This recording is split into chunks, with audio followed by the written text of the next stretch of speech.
What's up, everybody? Welcome back to another highly combustible reaction. We're jumping into something, the roller coaster that saved the Efteling. We've most certainly seen some things on the Efteling. The history of Python, iconic and rebuilt, coming at us from Bruni. Much love. I definitely appreciate it. Let's see what we got. Let's jump into it. If you guys enjoy it, make sure you get over and show Expedition Theme Park some love on their channel. We're subbed up. We're smashing the like button already. Definitely go show them some love. I'm sure that they've been to a great many different places and probably have a lot of really cool information. So definitely check out some of their other posts. The links in the description. Let's go. After opening in 1952, Efteling remained a family park focused around the fairy tale forest. As the decades passed of operating this way, park attendance began to decline, and the Efteling's future looked uncertain until a new roller coaster would open, inspired by one in America that would take the small park into the future and propel it to become bigger than it ever could have dreamed.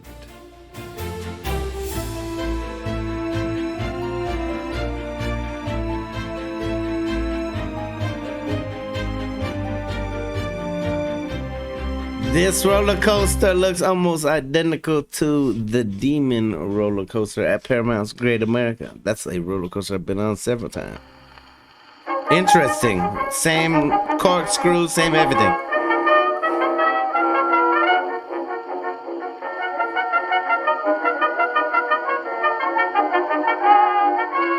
After the success of the fairy tale forest, Efteling began to look to expand, and were trying to find ways to bring in more and more guests. From as early as the end of the 60s, the idea of a roller coaster had been discussed by the park, but they remained focused on child-friendly fun. Attendance began to drop at Efteling, and the small fairy tale theme park began to struggle, with its future uncertain. To combat this, many plans were discussed over the next half-decade, each incorporating a different kind of roller coaster. During the mid-70s, those developing the upcoming plans would take trips to the United States to see what was popular at US amusement parks. The hope was that they would find inspiration to bring in a new audience to the mostly fairy tale themed park. It was from these visits that the park would try to bring in teens, thrill seekers, and families together, changing the path of Efteling forever. Surprisingly, they would find what they need in Europe. Just not the real Europe. The Loch Ness Monster at Busch Gardens Williamsburg in Virginia. A huge roller coaster unlike anything seen in Europe. The real Europe, not the fake Europe that was built at Busch Gardens, the old country. The Loch Ness Monster lives. Terrible in its power to drive men mad with fear. See for yourself when the Loch Ness Monster surfaces. At the old country Busch Gardens, Williamsburg. The Arrow development coaster, the Loch Ness Monster, opened in 1978 as the world's first coaster with interlocking loops, along with being the tallest and fastest roller coaster ever made. It was an instant success. It's custom designed, taking maximum advantage of the park's terrain. Yeah, I'm telling you, this is a carbon copy of maintenance Arrow ride elements. We got a carbon copy version of this one. It wouldn't be an Arrow roller coaster exactly that the Efteling would get though. At the time, Arrow was owned by the Rio Grande Railroad, which had sold the manufacturing rights and designs to multiple companies overseas. Still, company Vekoma would pay Arrow to use their designs and patents, and even layouts to create their own roller coasters. Efteling hoped to bring that success of larger roller coasters to their own park. And to do this, in 1980, they would visit Vekoma and ask for something that could match and compete with the Loch Ness Monster itself. While originally the corkscrew layout was considered for the Efteling, it would be another Arrow layout that would make its way to the park. The very same layout of the Carolina Cyclone, which opened in 1980 at Carowinds. This larger version featured not just 2 corkscrews, but also 2 loops, and was the first coaster in the world to have 4 inversions. Listen, we're only just now getting into this, but this is already the most damn intriguing roller coaster video that I've ever seen in my life. Like, definitely get over and show the creator, Expedition Theme Park, some love. This is brilliant stuff, especially if you are a theme park lover. I am of certain things. I don't like rides that take me up and drop me. Don't put me on nothing like that. These, oh yeah. This looks just like the damn demon though, 100%. While the plans for the new coaster were in motion and the station and landscaping were being designed, not everyone at Efteling was behind the idea of the large, mostly sparse roller coaster being added to the park. Internally, many considered it too large of a departure from the themed fairy tale aspect of the Efteling. Ultimately, it was decided to be given the go-ahead, and with the drop in attendance for the Efteling to continue to survive, some change was needed. Efteling's new roller coaster will be built as far away from the fairy tale forest as possible to not disrupt that experience. I like that. It was built on a former parking lot but on the opposite together. side of the park. While trying not to take away the core experience of the Efteling, they knew they had to do something different to survive. And this, hopefully, would be it. 350 tons of steel were provided by the Dutch Steel Union, which were then welded together on site to create the ride. After construction began, an environmental group protested that the coaster would violate a noise and zoning plan dating back to 1959. Because of this, the construction of the ride was halted, and with the foundations in place... Party poopers, I'm saying, shut up. Stop complaining. Do you live next door? Because of this, the construction of the ride was halted, and with the foundations in place, the whole site came to a standstill. The Park Staff Association, guests, people living close by, and construction workers all began a demonstration to hand over a 1,700 signed petition to continue construction. I like coming that. together to march Get through the community streets together. of the city, That's right. not only to save the roller coaster, but the Efteling's future, and hand the petition to the local council. It worked, and after a 2-month construction freeze, it was granted that the Efteling could continue building their newest attraction in January 1981. Vekoma worked around the clock to try and catch up for missed time, and despite the delay, the new coaster was completed on time and ready to go for its first public rides. The grand opening of Europe's largest roller coaster was set for April 18, 1981. Called the Python, a large celebration marked the ride's opening.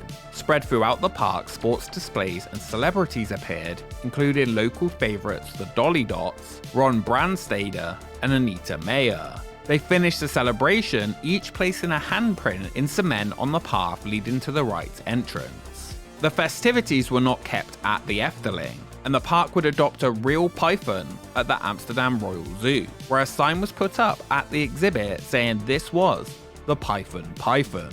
After boarding one of the trains and heading up the 95-foot tall lift hill, giving beautiful views of the park as you went, riders went into the first drop and flew through the 2 loops and the double corkscrew along the 2,460 feet of track.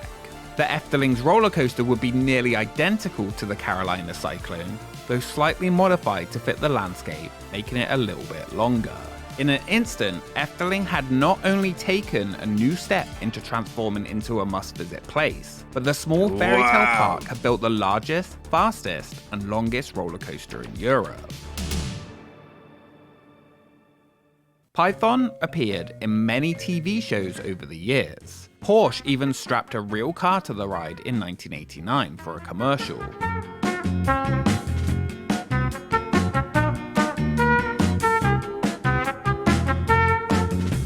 What the? Who even came up with that? In 1985, Joe Alcatraz would strap himself to the Python and escape before the train would hit him for a TV show. This was over a decade before Lance Burton would do the same thing with Desperado. Sorry Lance, you're not that original. Efteling has better tricks. Sorry, Lance. The Dutchies gotcha. I was stupid. I was really stupid. The ride would first feature 3 Arrow trains. Later, this was reduced to just 2 running on the track. In the early 90s, it was found that the ride needed major maintenance, and a plan was formed to expand the ride into the Python Plus, adding new track before the corkscrews that went over the nearby canoe pond. This new plan was deemed feasible by Vekoma, and plans for the expansion were underway to more than double We the length modified of the roller The plan had coaster? been all but approved until it was deemed that the budget was just not there to Oh, complete okay. it. They Instead, almost the park modified decided it. to go with Villa Volta and later add Vogel Rock. The ride's maintenance was still required, and the Arrow trains were replaced with new Vekoma trains, actually making the ride a little bit faster. Small refreshments were made around the ride area, and the needed maintenance was completed. After another decade, the Python would receive new trains again, this time made by Kumbak. With a lower and more open design, the two trains were named from a competition as Loopy and Kirky. Instantly, the ride began receiving complaints about how it was now uncomfortable. And not only this, there were many troubled maintenance issues, and multiple rollbacks occurred. These malfunctions continued to happen with the new train on a ride that was once trouble-free. It even once rolled forwards as guests were being evacuated from a stop at the top of the lift hill, with guests still in the trains having to quickly pull down their restraints as it hit the first drop. Luckily, nobody was injured. After multiple problems, the Kumbak trains became the shortest to travel the Python, when they would be removed in 2011. The park once again looked to Vekoma to make its fourth iteration of the trains for the ride. These new trains not only look better, but are much more... This matches exactly what some of the people in the Discord have been telling me about, how it used to be comfortable and then it got real uncomfortable and now it's more comfortable again. It's them switching out the trains. It has to be. Iteration of the trains for the ride. These new trains not only look better, but are much more comfortable and continue to be the current trains to this day. A new, not so great rumor began to slither into existence in the following years that soon the Python would be no more, as it was nearing the end of its shelf life and the park was looking for a replacement. The decision had finally been made. The Efteling had decided to tear down the Python. The ride had lost its bite. Well, some of it at least. Rather than replace the ride with something else, the park decided it was iconic enough to be rebuilt. One of just a few roller coasters in existence that have been deemed worthy of being kept. While many of the Vekoma coasters from the time were removed and scrapped, the Python would live on. The idea of Python Plus did come up again, but the budget still wasn't there to make it happen. They would rebuild the ride in its current form. Operation Python would fully renovate the ride, and still company CSM would supply new tracks and supports for the coaster. In January 2018, the original Python closed forever. The trains were taken off the track, and a select few were chosen to climb the lift hill of the ride for its final time. Right after, the only parts that will remain will be the lift hill, drop, station, and break intersection, along with the original foundations. Every other piece of track will be cut into small pieces and removed for scrap.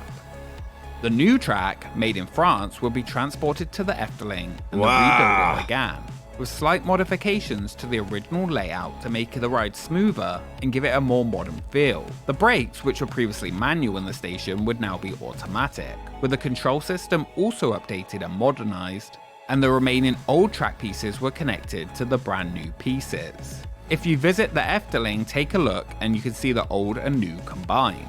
Costing 4.5 million euros, Operation Python was complete, and just 12 weeks after closing, the Python was ready to ride again. The same year, Efteling would announce that it would develop a seat for babies to ride the Python.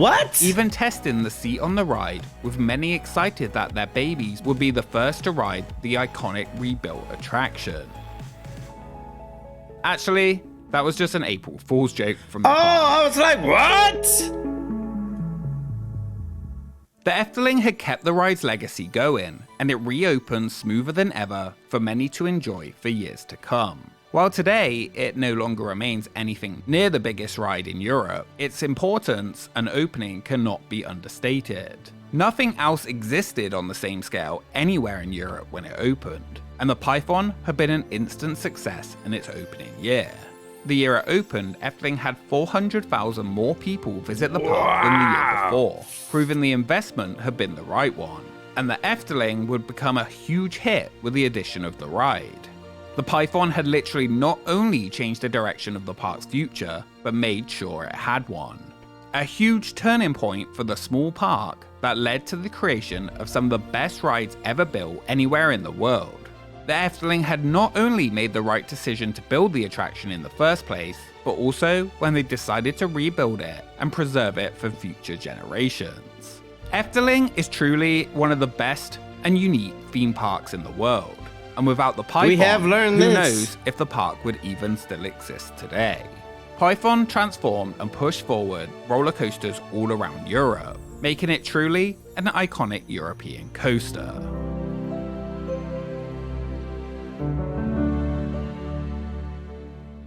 Hey, I'm saying, man, this is seriously brilliant, a brilliant video. Listen, it takes a lot of time and effort to go through and do research and find out all of this stuff. So make sure that you get over and show the original poster some love.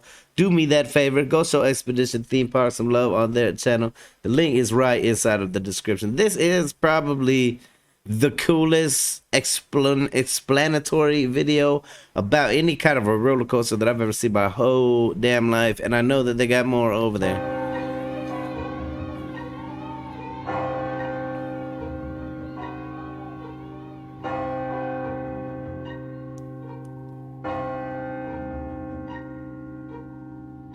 While seen as the major ride which changed the park from a small fairy tale forest into a fully fledged amusement park, there was another small attraction that would open just 3 years earlier that was also a huge success. One that is soon coming to the end of its existence. That, though, is for the next Expedition Efteling.